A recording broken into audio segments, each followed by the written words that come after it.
Namaskar and welcome to this exciting new episode of Sathology Debunking Mythology. We're going to speak. Gita Jayanti is coming, the day on which Bhagavad Gita was spoken. It's a highly respected spiritual book of the planet. Virtually everyone in any religion of the world has tried to gain knowledge from Bhagavad Gita, and they have also commented on it. It's a most widely discussed and commented book of the scientist, for the scientist, by the scientist, by the supreme scientist. And we can say when was it spoken, what is its actual date, and purpose. We already know that here the supreme, whosoever we call him supreme, is Krishna, speaking something to the entire humanity through his friend and a devotee, Arjun. So without delay, we have a very, very special speaker, and you have heard him many, many times, very authoritative, lot of research. I call him the modern Muni. He's a thinker, researcher, and he's always smiling. So without delay, let us welcome Sri Nilesh Oak. Namaskar, Aditya ji. Namaskar. So Nilesh ji, you say the hardest things for people to digest, but in a very pleasing way, smilingly. So, many people, they don't understand whether it's a capsule in a honey or honey in a capsule. Yeah, it's a poison pill coated with ambrosia. Bro, look at that. So, everyone wants the ambrosia because nobody wants to die early. So this is where it is. I think we are doing these sessions on knowledge, and today we are talking about Gita Jayanti. When did it actually happen? What was the actual date? So it's let's get started there. Okay, namaskar. And since it's related to Gita Jayanti, so Aditya ji, you may able to add, not maybe, you may want to add afterwards different thoughts related to Gita.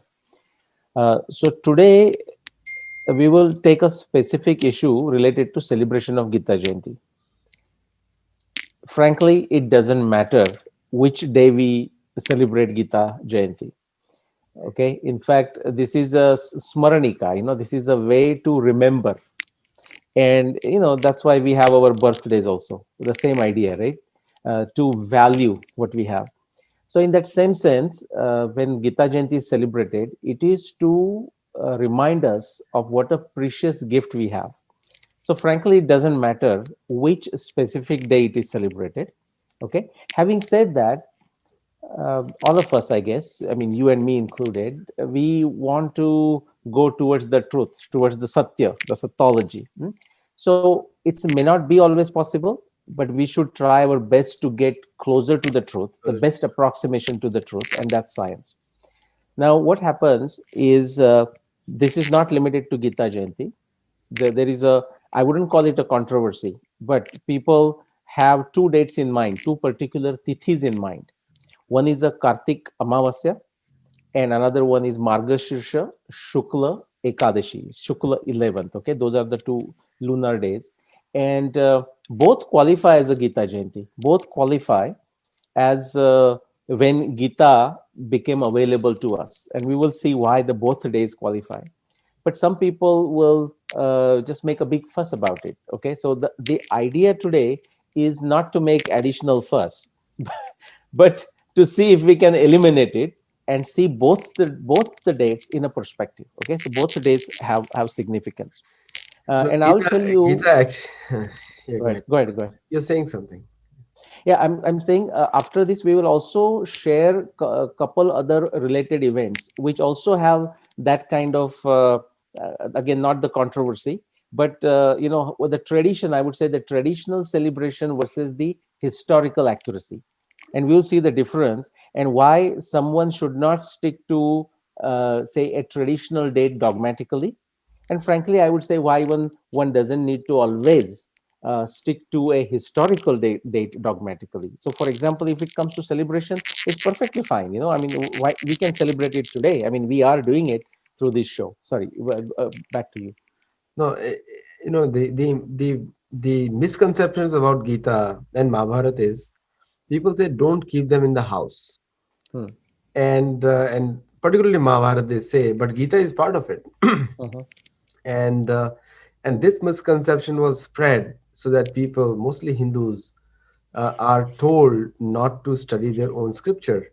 Mhm. When you don't study your own books, Mhm. then you have to hear from others their version of it.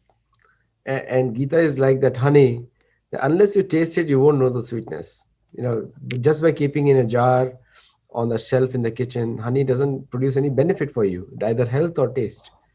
But when Right. you have Bhagavad Gita and you open it and taste it, little bit, read it.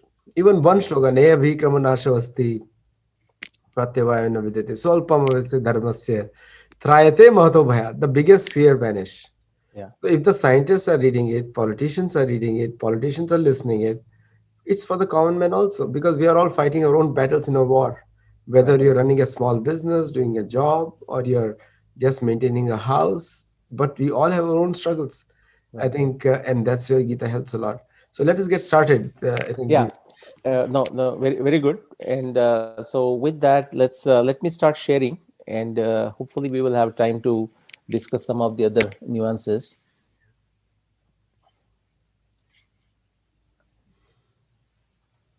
All right. Maybe not this one. Hold on. Do you see it on the screen? yes, yes, we can. Oh, okay. Uh, why do I see it different? Like now I go to the next page. Do you see that? Dr. Madhav Manjrekar. Yeah, you see it. Okay, very good. Okay. So the question is Kartik Amavasya or Margashirsha Shukla Ekadashi or both. Okay. So when it actually occurred and when should we celebrate? And Gita was spoken only once, at least related to the Mahabharata war. Granted, after the war, Arjun asked Krishna again. By the way, that is also very interesting, which is to say, Krishna says, so Arjun says, actually, that time I was under so much stress, just like before the exam, So I did pay attention. My moho was gone, and I was ready to fight and all that. But can you recite that whole thing again to me? And actually, Krishna does recite uh, the Bhagavad Gita back to him. But he said, you know what? Even I was in my trance. And the same thing I cannot repeat, but I'll try my best. I'll do the summary. So that's a different story after the war. But as far as the war is concerned, it was said once, and it was said on the first day of the war. Now we have discussed Bhishma Nirvana, we have discussed few other aspects. So it is to our audience, it should be clear that it was the day of Kartik Amavasya. That is the end of the Kartik month and the last day of a Kartika, you can say. The no moon day, Amavasya meaning no moon day or a new moon day. Okay, so the sun and moon are together. So that is the day Krishna recited or Krishna told Bhagavad Gita, the message of Bhagavad Gita to Arjun. So Kartika Amavasya should be a Gita Jayanti. Okay, that's the day we should remember. And actually, people do remember. Many sampradaya in India remember. And I'm going to show you a small clip from a Archaka from a temple in Arkansas. So it's not something that people don't know. But it is also true that we also celebrate, many people also celebrate Margashirsha Shukla Ekadashi as also the day of Gita Jayanti. And both are correct in their own ways. And we're going to see how and why. Okay. So let's go to the next one. Now, in this particular resolving this dilemma, and I did not have a dilemma, as I said, I'm not so much concerned as to how we celebrate it. As long as we celebrate, as long as we remember and we remember the message, why we are doing it, and it just like a New Year resolution, it gives us, so another reason. Okay, maybe from this Gita Jayanti, I am going to read one verse of Bhagavad Gita every day, or trying to read Bhagavad Gita and see how I can apply it to my life.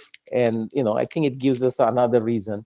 But so it was not a dilemma for me, but a possible and a good solution to resolve this complexity between two different dates or two different tithi was brought to my attention by Dr. Professor Madhav Manjrekar. He's a professor of electrical engineering at University of North Carolina, Charlotte. Okay. So just wanted to give the credit where it is due, and I try my best to do it. It's not always possible in a short program like this, But so he brought it to my attention, and I frankly loved it. Okay, and since then I have heard that explanation from others, but I did not know it. Okay, and again, it was not something on my radar to solve the issue. Now, this is also number of you would have seen if you remember seeing the Bhishma Nirvana parts, Bhishma Nirvana 4-part episode. What we have is enormous astronomy evidence in the Mahabharata text. We have the description of the phases and the positions of the moon through the 18 days of the war. For example, the first 7 days of the war, there are no descriptions of the moon anywhere. Okay, in the whole big narration, the whole Bhishma Parva first 7 days, there are no descriptions of the moon in the context of a war. Once you go to day 8, 9, and 10, and 11, which is going into the Drona Parva, we start seeing the descriptions of the moon when the warriors are fighting with each other, or when Duryodhan is carried by his warriors towards Bhishma, like he's compared with, for example, a moon surrounded by planets, and so on and so forth. Interestingly, once you go to the day 12 through all the way to the end of the war, and also a day plus one, you see lot of full moon descriptions. That is because the day of that particular wartime is close to the full moon. And many of you would know, but if not, astronomically speaking, the full moon day is only one day, like say approximately 14th, 15th day from Amavasya. But in terms of the illumination of the moon, you can go plus minus 3 days, plus minus 4 days, plus minus 5 days, and actually a significant portion of the moon is illuminated. And so therefore, for practical reasons, the moon looks like close to a full moon, or full moon like full moon. And just to give you how rich is the evidence in the Mahabharata text, there is a tons of evidence there. Those are all numbers from the Bhishma Parva, Drona Parva, Karna Parva, Shalya Parva, and Sautik Parva. Okay, so we know that it began on the Amavasya day. Okay, also the Kartik Amavasya day. So that's not an issue. But now the question is, why are we celebrating also on the Margashirsha Shukla Amavasya? So sorry, Shukla Ekadashi. So I'm pulling those 12 days, from that day of the Mahabharat war. And what I'm pulling here is also from Bhishma Parva, Adhyaya 13, 14. Okay, and I'll tell you what it says. So interestingly, although Krishna said Bhagavad Gita, Krishna narrated Bhagavad Gita, that whole discussion between Arjuna and Krishna, that happened on the day of Kartika Amavasya, the first day of the war. Let us see how that Bhagavad Gita message comes to us. Okay, now there are many ways to slice this thing. For example, we also know that Vyasadeva wrote Mahabharata sometime 18 years after the Mahabharata war, and Mahabharata text tells us that it took him 3 years to actually complete the Mahabharata. But of course, the Mahabharata that comes to us is actually 4 or 5 different recensions. So Vyasa told to his disciples once he composed it. Then one of his disciples, Vaishampayan, he recited to King Janmejay, who is son of Parikshit, and Parikshit is a son of Abhimanyu, who is a son of Arjun. So at the Sarpasatra, Vaishampayan narrated to Janmejay. There is a Romaharshana or Lomaharshana Sauti. He's in the audience listening to that narration. He takes it and he goes to Naimisharanya, where Shaunaka Rishi is doing a 12-year-long satra. Okay, the re-nourishment of the land. Okay, that is that satra going on there. And they also ask him, where did you just come from? He says, I come from the Sarpasatra of Janmejaya. And say, what happened? What's new there? He said, well, that was a long discussion, long narration of Mahabharata. And then the Shaunak and the other rishis say, why don't you tell us? And then therefore, Sauti says that to Shaunak and other rishis of Naimisharanya. And whoever documented that is what comes to us. Okay, so there are many documentations there. Now, the first day of the war is a Kartika Amavasya, 16 October 5561 BC. So that was a Amavasya. The next day, number 2 would be Pratipada, then Dvitiya, Tritiya, Chaturthi, Panchami, and so on. What the Sanskrit verses below are telling you is that while Krishna said the Bhagavad Gita to Arjun on the first day of the war, Kartika Amavasya, the way it comes to us, as I said, when Vyasa wrote it, that's how it came to us. But even for the benefit of the writing of the Mahabharata, it came to us through Sanjaya. So Sanjay was one of the person who was a witness to that Bhagavad Gita, and he comes to Dhritarashtra, and who is a blind king, the father of Duryodhana, and the Kaurava side, the other side, who are opposed to Pandavas, and he narrates the events of the war. In fact, very interesting event that is happening. So I will just do a crude translation. So Vaishampayan Uvacha. So now think of this. This is Vaishampayan narrating to Janmejaya, okay, the event that has happened some more than 60, 80 years ago. But what he's saying is, the Sanjaya, okay, who could actually see the events of the war, he comes running to Dhritarashtra in a very sad mood. And why is he sad? Because he comes to Dhritarashtra telling him that Bhishma has been injured, their military general, who is the military general for the first 10 days, and he has fallen into the battle. And now he is lying on the bed of arrows, Sharashaya. Okay, so that is that first column, if you look at it. Okay, and he's very sad, and he knows that Dhritarashtra will also be sad. Okay, and then he second one, I will just skip it, but the second area where it says who actually killed the Shikhandi, killed Shikhandi killed the Bhishma. Of course, Arjun is also involved. Okay, and so on. And if you come to the last column there, it says that this great warrior, okay, the patriarch, is a great grandfather for Dhritarashtra also. He fought this for 10 days, right? Dasharatra Manikaha, and now he has fallen and he's on the bed of arrows. Very sad thing. So now remember, already the 10 days of the war are over. Now the 10th day of the war is Margashirsha Shukla Naumi.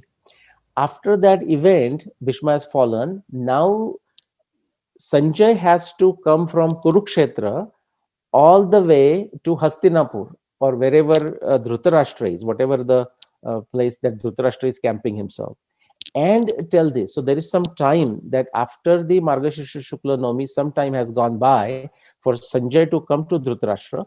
And now when Dhritarashtra says, tell me what happened. And from that point, Sanjay starts telling right from the beginning, when both the armies arrived at Kurukshetra, how they did their camping, how they did their fortification, any discussions that happened between them. And now comes the first day of the war. And actually, then he narrates the whole 10 days, what happens on those first 10 days. So by the time Sanjaya actually narrated Bhagavad Gita to Dhritarashtra, it is the time of Margashirsha Shukla Ekadashi.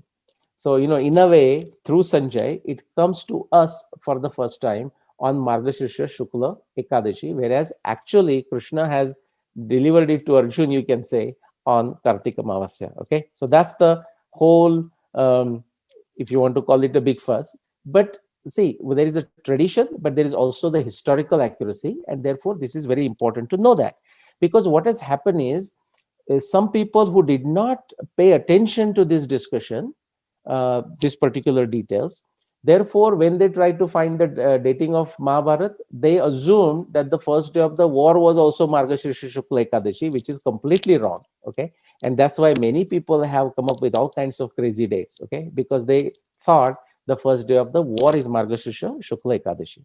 All right. Okay. So the 10th day, Bhishma fell down. That's 25th October 5561 BC. And then there is some time has gone by before Sanjay could narrate it to Dhritarashtra. And that's why the difference. Now, quickly, when Professor Manjrekar made me aware of this, I just made a small note, kind of like a small blog article. And so my blog, their site is nileshok.wordpress.com. I have some 500 plus blog articles there, and I just wrote down the link for this specific summary. Okay, so that's one. Now I want to run a quick clip. Now this one is a archak or a pujari, you can say, okay, from one of the Hindu temple in Arkansas. And this is a clip from the last year. Okay, so don't confuse with the dates. The lunar and solar dates, they will change every year, because while the lunar year is 354 days, solar year is 366 days, and then the extra month, the Adhika Masa, has to adjust it. So just pay attention to the message, that what I just said about the Kartika Amavasya and Margashira Shukla Ekadashi is what he's going to repeat. And I may, okay, Aditya ji, can you hear his voice or no? I cannot hear his voice. Try No? again, one more Okay. time, try. Okay, one more time I'll try. Let me see if I can make the, Actually, you can share it with the video, like with the, when you play it on YouTube, you can send it, you can play it, we can hear it. oh, if I play on the YouTube, you will hear it. Okay, let's try this, and also and you can talk over it and tell me if you can hear it. Okay, this one.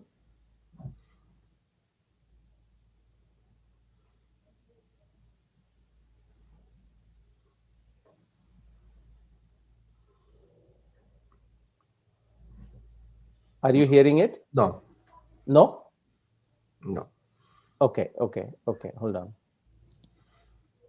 All right. Okay. No, it's not that important. Let me see. Okay, give me a second.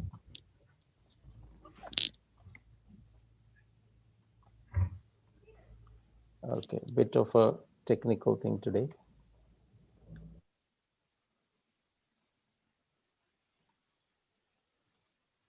Okay, I don't know why I cannot. Do you have a control to stop sharing, or only I can do it? You can do it. Only I can do it. Okay.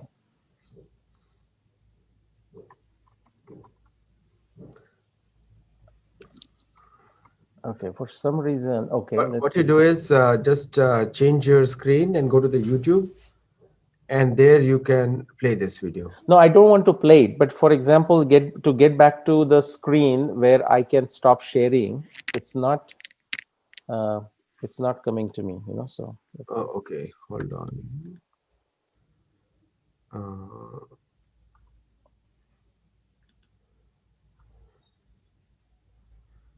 I hope you have like a master administrator control.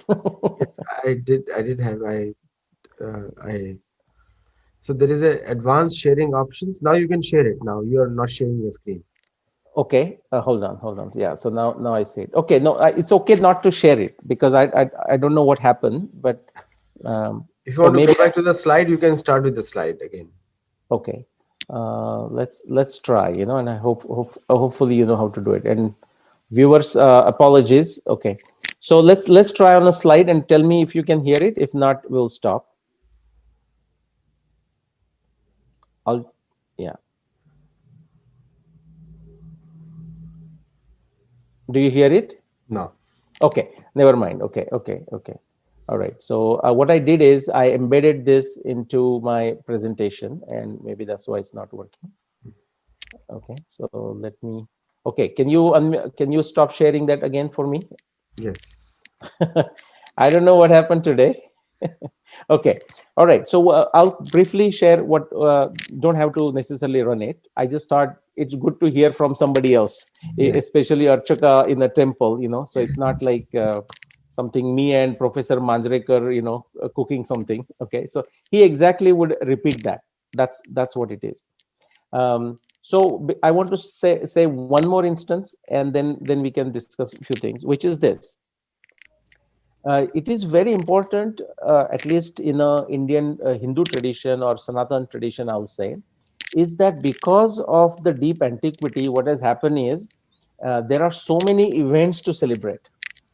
And see, if we start doing right now in America, we have what, close to 14 holidays, 14 to 16 holidays, depending on, one per month, and then Thanksgiving, and then the Christmas. If uh, if India starts celebrating all the events on actual days when they happen, okay, nobody will be working. Okay, that is the challenge. So what has happened? Two holidays a day. Yeah, there you go. So what has happened, and that's the right thing to do, is, for example, Deepavali time or Vijayadashmi time. Many events of the antiquity are connected they are connected for celebration purposes with those events. Like Vijayadashmi, many people think that is the day when Rama killed Ravana. We do the whole Ravana Dahan and whatnot. If you look at Valmiki Ramayana and my research work and all the evidence, that it is not Vijayadashmi. I mean, that's very clear. But for a celebration purposes, that's fine. And I want to narrate one instance, which is very interesting, related to very much the Mahabharata. See, the day, now those people who are not familiar with the lunar month might struggle a little bit, but think of the month, lunar month of a Magha, okay? So it has got 30 days. The first half is the bright half, from the Amavasya to the full moon, and then full moon to the Amavasya, and the month is over. What is interesting is, as far as the celebration is concerned, the Indian tradition celebrates celebrates Bhishma Ekadashi, which is the day Bhishma recited Vishnu Sahasranam to Yudhishthir and Dhritarashtra and everyone on a Magha Shukla Ekadashi. So in that month, the 11th day of the month. Now, so that is the day, remember now, Bhishma recited Vishnu Sahasranam to Yudhishthir. Now, the same tradition also celebrates, because of some confusion, we will not go there today, the Bhishma Nirvan, the passing away of Bhishma, on Magha Shukla Ashtami, which is the 8th day of the month. Right. Now you see the problem. Exactly. So the Bhishma for this celebration is gone, the Nirvana, on the 8th day of the month, and we are celebrating Bhishma telling Vishnu Sahasranam to Yudhishthir on the 11th day, and we are not talking of different years. It has to be, he told, and then after 50 days Bhishma was gone. So again, that is because Ekadashi, so people try to assign certain celebrations related to that. So my point is, those people who would be following the historical aspects, the itihas aspect, or anywhere right now in the discussion, but those people who may be listening to it on the YouTube, it's very important to make a distinction between a traditional date and a historical date. That is not to say that the traditional date is not important. In fact, many times our clues for historical research comes from the traditional date. Okay, but in a very typical scientific tradition of the Nyaya Darshana, we have to put that claim to the test and see Right. if it's valid. Anyways, that was all I wanted to say today. No, I think it's very relevant for people to understand these dates, but also, for some people, Shraddha will come from here. Definitely for me, it increases because I see the facts also on the ground.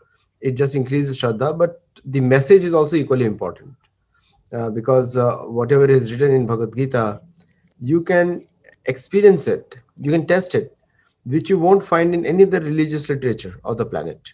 All other religious literature, they tell you what to do, and without giving you any scientific reasoning, and it's so surprising, people accept it. If they're forced also, they're accepted. But when Bhagavad Gita is so open, they have also a chance to reject it also, many ways. And the beauty is you can't reject it. I mean, when somebody tells you the hierarchy of senses and subjects, mind, buddhi, and atma, you can't reject it. That's a empirical knowledge now.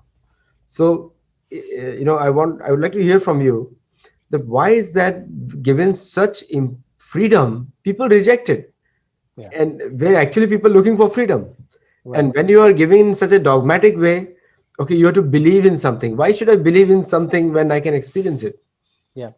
Well, I mean, I'm not an expert on that, but I'll share something. For example, when you're talking to a child who is very young, say barely started talking, 2 years, 3 years, somewhere there, right? I mean, I'll tell you my personal experience, okay? Just me raising my daughter here, right? So what used to happen, I mean, this everyone can, whoever is listening, and if they have children, they can relate to it. So when now she's 16-year-old, but when she's very young, she would pick up the phone, very excited to pick up the phone, right? Or open the door, and which is all good, that's all fine. But sometimes, suppose if I'm on the call, just like this, or some office call, and I would say, first thing, she doesn't need to open the door, but if she gets a phone call and she wants to pick it up and they ask for me, she can say that I am not there. Okay. But now that was her dilemma for her. So when the phone comes and says, okay, they're saying, is your dad home? And she knows that I am home, but I have asked her to tell that I am not home. And that is a dilemma for her. She says, daddy, what am I supposed to say? I mean, you are there in that room, right? Because see, to a child we don't need to tell what is sat, what is truth. They know it.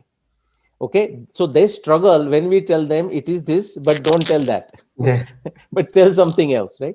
So I think something that is a sahaja, sahaja, samyak, that samyak is a Genius. word.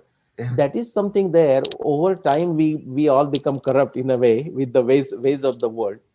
So I think that is one of the reason that our brain is distorted enough that even when the truth shows up, like in the form of Bhagavad Gita, it's not some esoteric stuff. It's like a very every day to day stuff, right? That comes into it, and how to behave, this, what to do.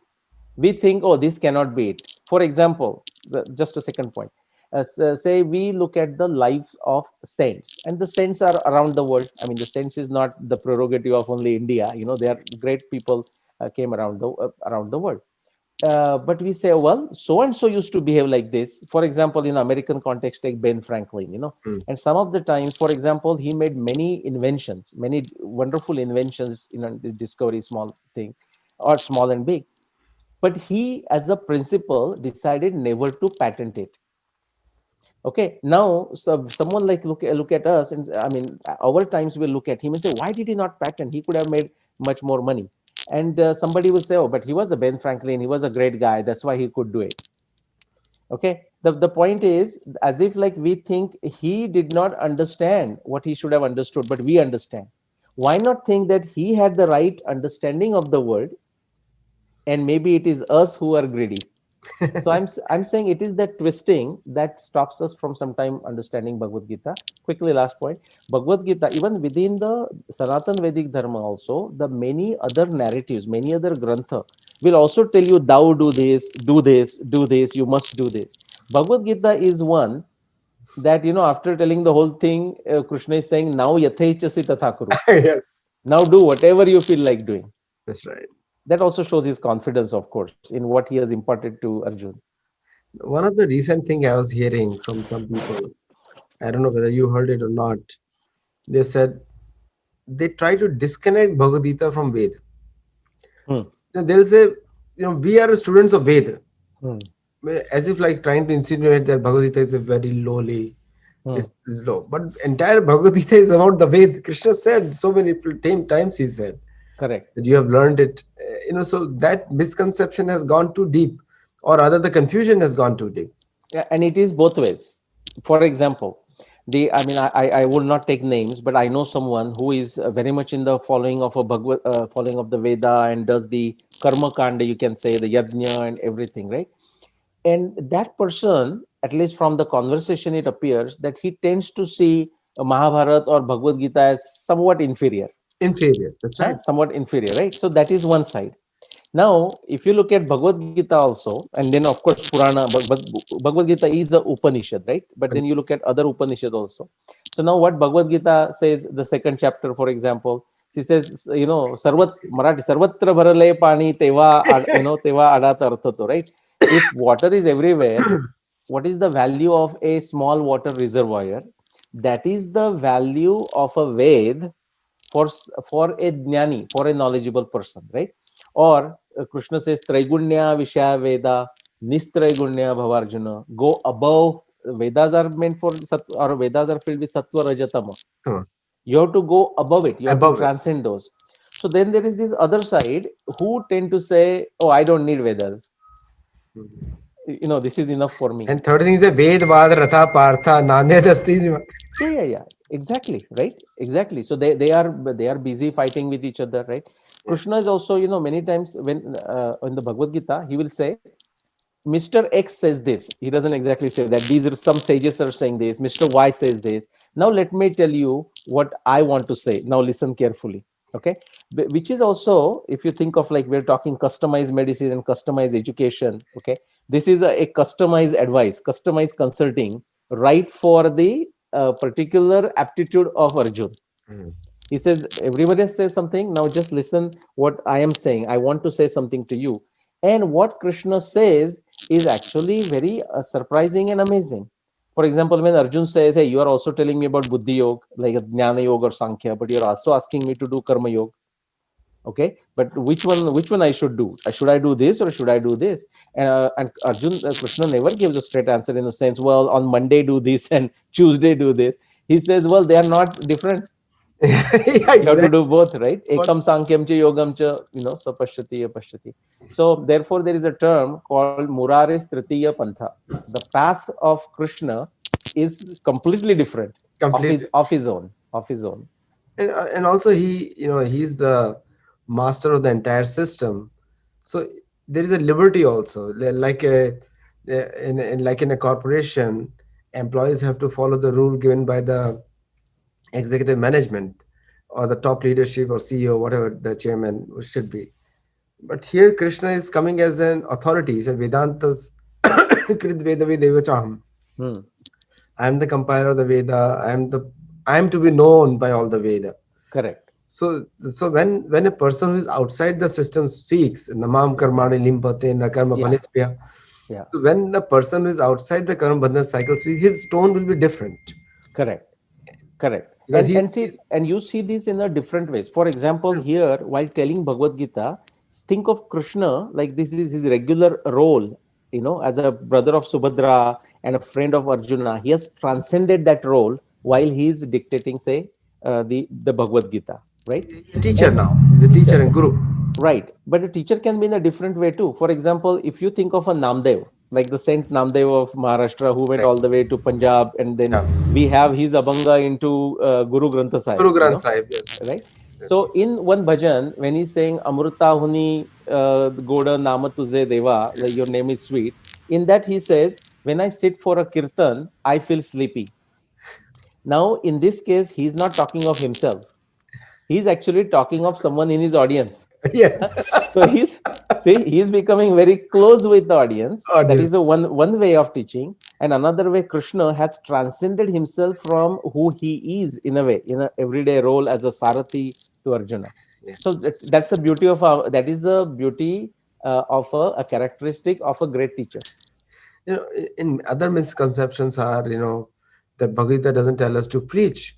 But in the 18th chapter, Krishna says, one who explains this science to my devotee. Means anybody can be devotee. One time, who is a jigyasu can be devotee. Artho jigyasu, artharthi, jnani cha bhartarshava. Correct. So whether he's a distress, anybody can be a devotee. Yeah. And to tell is very pleasing to me, he says. Correct. So another misconception out there that we should not preach. The idea is that one who preaches is very dear to him. That's what he's told. True. And so when he says, do not preach to this, and this, also, if you understand in the context, you understand why he's saying that. He's talking for efficiency. For example, when he's saying, idam te natapaskaya na bhaktaya kadachana na chashu shushve vacha na chamamyo bhyasuyati, right? Yeah. He says, idam te natapaskaya. If somebody has not done even the basic homework, prerequisite, Yeah. in a academic thing, prerequisite, he or she is not going to understand what is being discussed. Exactly. Okay, the tapasya is not there. Not there. Okay, na tapaskaya na bhaktaya. The person doesn't have an interest, doesn't have a curiosity of that subject. What is the point of wasting time? So that's a very practical advice. Why not tell to X, A, B, C, D, these folks? Yeah, just like in a modern university, you want to go to a course, you need to fill aptitude. When you go to the counselor, you need to fill the aptitude and your things. It's the same qualification thing applies here. Yeah. Somebody, doesn't have the time or mental capacity to understand. I'm not saying everybody can understand, but sometimes it does happen. For them, something else is there. Something else. They can learn Mahabharata. Very simple. Correct. And just like Mahabharata says, and Bhishma says it multiple times, the nature of dharma is so subtle. Subtle. It's not very easy to understand. Yeah, that so is true for Bhagavad Gita also. So therefore, one place he says, don't tell anyone. Then other place he says, go find everyone and tell everyone. And now a person who can only think black and white, 0 and 1, that person is confused. So what should I do? Yeah. But it's a message of Bhagavad Gita is not binary. And also Tan Krishna Vidomandan Krishna Vinda Vichale. Also not disturbing the faith of others. Like somebody is is very fixed up in Ganesh, we should not Yeah. disturb it, because through Ganesh he can attain the highest goal. Correct. And somebody is worshipping fixed up in Durga, we don't want to disturb our faith, their faith, because Durga is the ultimate symbol. And now one question somebody has said, asked, about Jesus and other things. So I just so we are only talking about Bhagavad Gita here. We're not talking about any comparative scriptures right now. Right, So right. Not comparison, but again, what you just said, I'll just add one line, which is na buddhi bedam janayad adnyanam karma sanginam. Right? Somebody has taken to a certain path. So like a child, dehinosmin yatha dehe kaumaryam yamanam jara. You are not this body, but you are the atma. But a child, young child, we don't necessarily have to say that. Initially, say no, no, go do exercise. correct. Otherwise, the child will say, why should I do exercise? I'm atma, right?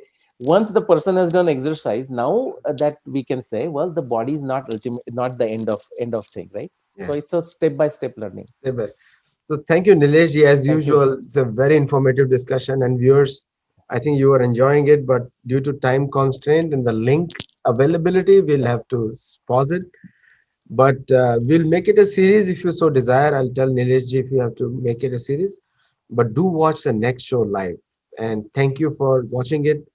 Go to the YouTube and subscribe and give your comments. Namaskar.